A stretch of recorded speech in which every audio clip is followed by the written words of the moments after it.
Hey everyone, happy Wednesday. I'm digital correspondent Sarah Macias. I'm here with Dr. Johnson. We're here outside in the heat, or somewhat in the heat, but we're here to talk about the heat itself and how to keep our bodies cool and avoid, dehydration and heat strokes. Dr. Johnson, what can you tell me?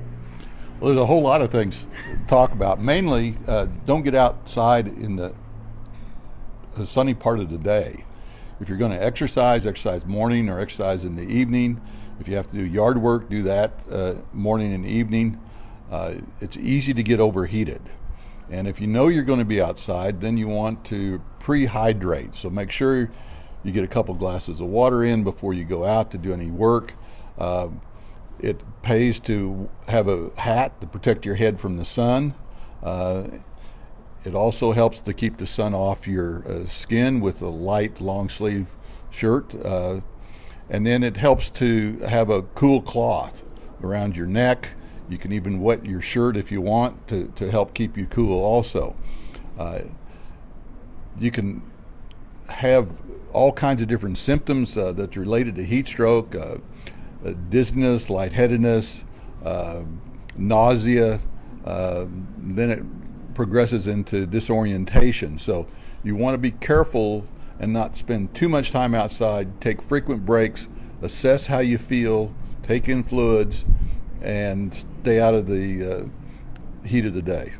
Okay, and especially now during the summer and in August, it's one of the hottest months that we're dealing with. There's heat advisories out this week and possibly even next week. What is your best time frame that you would say if you're going to be outside? What time frames should we do our work outside? Well, that would be early morning. You can do it later in the evening, but now it's not cooling off in the evening very quickly.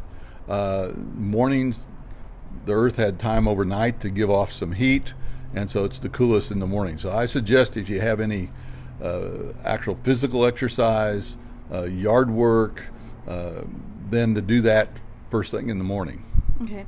And drinking plenty of water is obviously important. Can you explain to us why we need so much water? Because when we sweat, it's we have to replace it, right? Yes. Yeah, when you're outside, you'll perspire and you lose water that way. You lose water, also vapor from breathing. So just by breathing in the hot climate, you lose water. So you got to stop every 15 minutes, drink fluids.